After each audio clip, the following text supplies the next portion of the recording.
Hello student, my self Shailesh Kumar Maurya. और आज के इस वीडियो में हम पढ़ेंगे आपका वुल्फ किश्नर रिडक्शन के बारे में। ठीक है, वुल्फ किश्नर रिडक्शन के बारे में अपने लास्ट वीडियो में हमने क्लेमेंसन रिडक्शन के बारे में देखा था और उसमें हमने ये भी समझने की कोशिश की थी कि उस रिडक्शन में क्या क्या कमियां हैं। उन्हीं कमियों को दूर करने के लिए हमारे पास एक और रिडक्शन की मैकेनिज्म है जो कि है वुल्फ किश्नर रिडक्शन। ठीक है, सबसे पहले देखते हैं इसके लिए रिएजेंट क्या होता है। इसके लिए जो रिएजेंट है हमारे पास वो है आपका NH2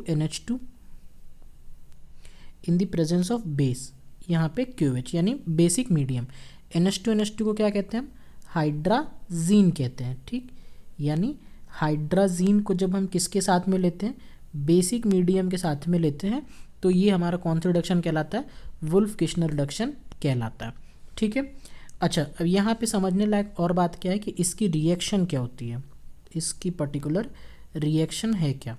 तो बहुत ही सिंपल सी रिएक्शन है, कोई ज़्यादा एक्सेप्शन वाली चीज़ें भी नहीं है कि ये जो कार्बोनिल ग्रुप्स होते हैं, ठीक है, अब ये अल्डिहाइड भी हो सकता है या कीटोन भी हो सकता है।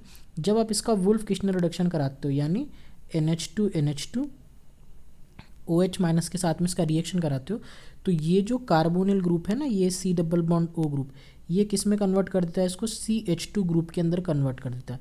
तो यानी मैं लिख सकता हूँ यहाँ पे कि ये जो कार्बोनिल ग्रुप है ये किसको कन्वर्ट कर देगा? इसको अल्केन्स के अंदर कन्वर्ट कर देगा। तो ये एक आपकी बेसिकली रिएक्शन है जिसको हम कहते हैं वुल्फ किश्नर रिडक्शन। अच्छा, यहाँ पे यहीं पे साइड में करके मैं एक नोट वाला पॉइंट लिखवा देता हूँ आपको। देखो, ये आप ध्यान रख सकते हो यहाँ पे कि इस रिएक्शन में कोई भी इस तरह की एज सच एक्सेप्शंस नहीं है। ठीक है, यानी पहली बात, अगर आपने सिस्टम के अंदर डबल बॉन्ड यूज़ किया है तो ये डबल बॉन्ड के ऊपर भी कोई भी रिएक्शन नहीं करेगा। ठीक, यानी डबल बॉन्ड है तो भी कोई रिएक्शन वहाँ पे नहीं होगी। और मैं सेकंड पॉइंट को और हाईलाइट करके लिख देता हूँ कि और भी कोई अदर ग्रुप्स भी हो गए, जैसे मान लीजिए आपने कोई एसिड यूज़ कर लिया, जैसे C double bond OH use कर लिया या एल्कोहल यूज़ कर लिया, तो इनके ऊपर भी इसकी कोई भी रिएक्शन आपको देखने को नहीं मिलती है। यही कुछ ड्रॉबैक्स आ रहे थे किसके अंदर? आपके क्लेमेंसन रिडक्शन के अंदर। जैसे हमने वहाँ पे एल्कोहल लिया तो कुछ और प्रोडक्ट्स भी देखने को मिल जा रहे थे, लेकिन इस पर्टिकुलर रिएक्शन में वो ड्रॉबैक्स भी आपको देखने को नज़र में नहीं आएंगे। तो यहाँ पे ये वाला जो पॉइंट है ना, ये वाला जो आप देख रहे हो, ये क्या है? काफ़ी ज़रूरी पॉइंट है कि इस पे रिएक्शन इनकी नहीं होती है। तो इसको एकदम अच्छे से नोट कर लेना आप लोग। ठीक है, चलो अब आगे बढ़ते हैं और पहले इसकी मैकेनिज्म समझते हैं, फिर इसके ऊपर कुछ बेसिक क्वेश्चंस कर लेंगे। देखते हैं यहाँ पे सबसे पहले हम समझेंगे इस रिएक्शन की आपकी मैकेनिज्म क्या है। ठीक, मैकेनिज्म, क्योंकि हमने देखा है मैकेनिज्म रिलेटेड क्वेश्चंस एग्जाम में पूछ लिए जाते हैं, इसलिए ज़रूरी है।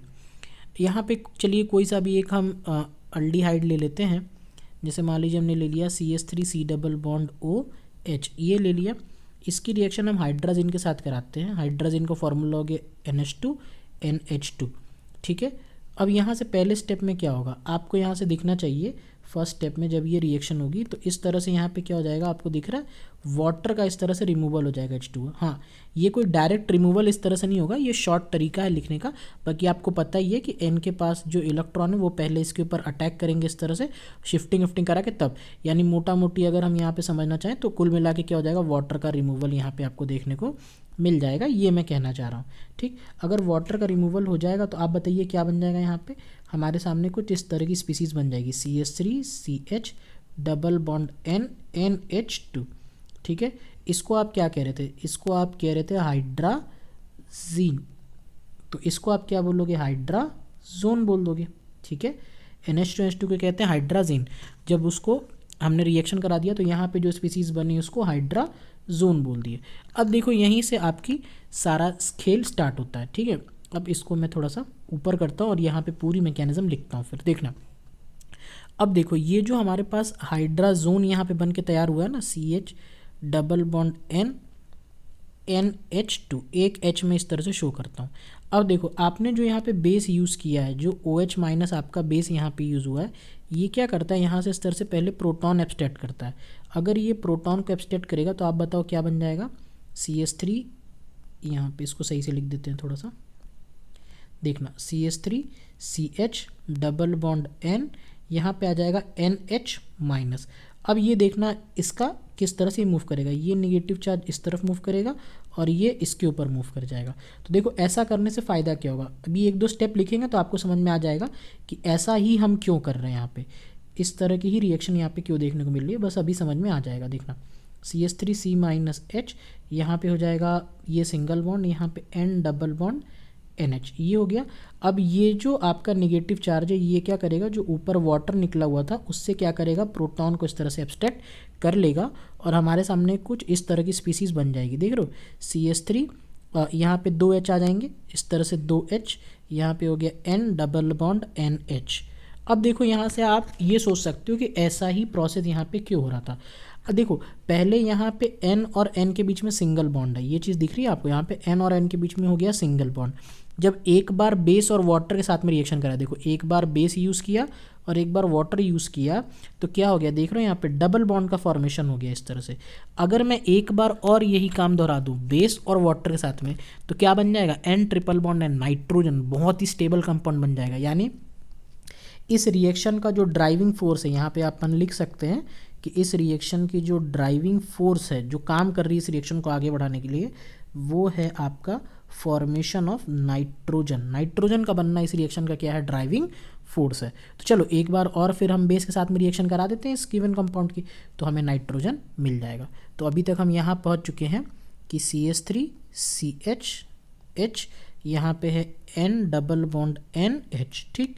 अब आप समझ चुके हो, पहले रिएक्शन कराएंगे बेस के साथ में OH माइनस के साथ में, तो ये क्या करेगा, यहाँ से इसको प्रोटॉन को एब्स्ट्रैक्ट करेगा, ये हो जाएगा CH3CH2, यहाँ पे हो जाएगा N डबल बॉन्ड N, इसके ऊपर आ जाएगा माइनस चार्ज। तो अब ये माइनस चार्ज क्या करेगा, ये इस तरफ इधर अटैक करेगा और ये बॉन्ड इस तरफ शिफ्ट हो जाएगा। तो यहाँ से आपको दिख रहा है काफ़ी स्टेबल कंपाउंड क्या है, वो N2, नाइट्रोजन बाहर निकल चुका है और आपके सामने बन चुका है CH3CH2 माइनस। अब ये क्या करेगा, ये तो काफ़ी स्ट्रॉन्ग बेस है, तो ये क्या करेगा, वाटर से HOH से एक आपका इस तरह से प्रोटॉन एब्स्ट्रैक्ट कर लेगा और आपका क्या बन जाएगा, अल्केन बन जाएगा CH3CH3, ठीक है। तो ये इस रिएक्शन की पूरी मैकेनिज्म है जो आपने यहाँ पे समझी। मैंने एकदम डिटेल में आपको इसकी मैकेनिज्म समझाने की कोशिश की। तो अगर थोड़ा सा एक बार एनालाइज कर लें तो देखो बनना भी यही चाहिए था कि CH3C डबल बॉन्ड OH है, आपने इसकी ओवरऑल रिएक्शन कराई किससे है, NH2 और OH माइनस से, तो होना भी यही चाहिए था कि ये जो कार्बोनिल ग्रुप है ये अल्केन्स में कन्वर्ट हो जाना चाहिए था, यानी CH3CH2H के अंदर ये कन्वर्ट हो जाना चाहिए था, जो कि यहाँ पे आपको देखने को मिल भी गया, ठीक है। तो ये आपकी ओवरऑल रिएक्शन थी, ठीक। अब देखो इस रिएक्शन का आपका फ़ायदा क्या होता है। अपन ने क्लेमेंसन रिडक्शन में कुछ तरह के क्वेश्चंस देखे थे, जैसे इसमें भी एक तो बेसिक देख लेते हैं। जैसे मान लीजिए ये आपका है साइक्लोहेक्सानोन है और इसकी वुल्फ किश्नर रिडक्शन WKR लिख देता हूँ मैं, करवा रहे हैं, तो ये किस में कन्वर्ट हो जाएगा, साइक्लोहेक्सेन में कन्वर्ट हो जाएगा। या वहाँ पे भी जो क्वेश्चन लिखे थे जैसे PHC डबल बॉन्ड OCH3 है, इसकी भी वुल्फ किश्नर रिडक्शन करा दो तो क्या बन जाएगा, PHCH2CH3 का फॉर्मेशन हो जाएगा। लेकिन अगर आपको थोड़ा भी ध्यान हो तो वुल्फ किश्नर रिडक्शन में हमने क्लेमेंसन रिडक्शन में हमने कुछ इस तरह के क्वेश्चंस भी यहाँ पे देखने के लिए कोशिश किया था। ये वाला क्वेश्चन तो आपने देखा था कि जब आप इसका क्लेमेंसन रिडक्शन करा रहे थे तो कई सारे प्रोडक्ट यहाँ पे बन रहे थे, जैसे साइक्लोहेक्सेन बन जा रहा था, एक यहाँ पे Cl वाला प्रोडक्ट बन जा रहा था, कुछ एलिमिनेशन वाले प्रोडक्ट भी बन जा रहे थे। लेकिन इसी सेम कंपाउंड का अगर आप वुल्फ किश्नर रिडक्शन कराओगे तो ओनली एंड ओनली जो प्रोडक्ट मिलेगा आपको यही मिलेगा। बहुत यही होगा कि बहुत होगा तो बेस है तो इस H को एक बार एब्स्ट्रैक्ट करेगा, लेकिन फिर वो वाटर के साथ में रिएक्शन करके OH ही दे देगा। तो यानी हमें क्लेमेंसन रिडक्शन में कोई भी तरीका नहीं था इसको कन्वर्ट करने का, लेकिन यहाँ पे हमको तरीका मिल गया इस ग्रुप को प्रोटेक्ट करने का कि हमारा यही चीज़ बचा रहा है, केवल C double bond O reduce हो जाए, ठीक है। और इस रिएक्शन का क्या फ़ायदा है जो मैंने आपको स्टार्टिंग में ही लिस्ट आउट करा दिया कि जैसे कोई और फंक्शनल ग्रुप आपके पास प्रेजेंट है, जैसे मान लीजिए यहाँ पे C डबल बॉन्ड O है या यहाँ पे C डबल बॉन्ड OH है, इस तरह का मान लीजिए आपने इसका वुल्फ किश्नर रिडक्शन करा है, तो ये ग्रुप आपका पूरी तरह से प्रोटेक्टेड है, इसके ऊपर कोई भी रिएक्शन आपकी नहीं होगी। ज़्यादा प्रोटॉन एब्स्ट्रैक्ट होगा लेकिन वो फिर से वाटर से हाइड्रोजन ले लेगा, तो जो आपका फाइनल प्रोडक्ट बनेगा वो हो जाएगा साइक्लोहेक्सेनोइक एसिड, यही आपका प्रोडक्ट यहाँ पे बन जाएगा। तो इसीलिए स्टार्टिंग में ही बोल दिया, कोई एज सच कोई बहुत एक्सेप्शंस नहीं है, ये हमारे लिए इसीलिए काफ़ी काम की रिएक्शन हो जाती है। हाँ, इससे यानी इसके क्वेश्चंस तो डायरेक्ट हो गए कि पूछा क्या जाता है, simply C double bond O को रिड्यूस कर देना है। और जो अलग से आपको दो बातें ध्यान रखनी है, जो आप मैकेनिज्म अगर आप नहीं ध्यान रख पा रहे हो तो जो आपको अलग से दो बातें ध्यान रखनी है, वो पहला बात यही हो जाएगा कि इस रिएक्शन के जो मैकेनिज्म है, मैकेनिज्म से रिलेटेड पॉइंट यहाँ पे फिर से मैं हाईलाइट कर देता हूँ। पहला, इसके में जो एक इंटरमीडिएट बनता है वो क्या होता है आपका हाइड्रा जोन का फॉर्मेशन होता है ये। और इस रिएक्शन का जो ड्राइविंग फोर्स है, जो भी इस रिएक्शन का ड्राइविंग फोर्स है वो क्या है आपका N2 का फॉर्मेशन है, नाइट्रोजन का फॉर्मेशन ड्राइविंग फोर्स है, ठीक है। और सिंपली अब कभी भी ये रिएक्शन आ जाए तो यही होता है कि C double bond O group CH2 group के अंदर कन्वर्ट हो जाता है। अच्छा, एक बात और यहाँ पे आप छोटी सी और ध्यान रख सकते हो, जब डिस्कशन करें तो कर ही लेते हैं इसको भी, कि और कोई भी मतलब ऐसा नहीं होगा कि और किसी का ये कार्बोनिल ग्रुप आपका ये करने लगे। जैसे फॉर एग्जांपल अगर मैं आपको समझाने की कोशिश करूँ, एक सेकेंड, ऐसा नहीं होगा कि जैसे ये सी डबल बॉन्ड ओ NH2 को के साथ में रिएक्शन करने लगे या C double bond O Cl के साथ में रिएक्शन करने लगे। इन ग्रुप के सी डबल बॉन्ड ओ के साथ में रिएक्शन नहीं करेगा, केवल करेगा तो करेगा किसके साथ, सी डबल बॉन्ड ओ, यानी केवल और केवल कार्बोनिल ग्रुप होना चाहिए, यानी अल्डिहाइड या कीटोन ही होना चाहिए। इसके अलावा ये कहीं और रिएक्शन आपका नहीं करता। तो ये एक छोटा सा और पॉइंट था जिसको आप समझ लोगे तो आप एग्ज़ाम में क्वेश्चन गलत नहीं करोगे, ठीक है। तो ये था आपका वीडियो आपका वुल्फ-किश्नर रिडक्शन पे। अगर आपको वीडियो अच्छा लगा है तो वीडियो को आप लाइक और शेयर ज़रूर करना।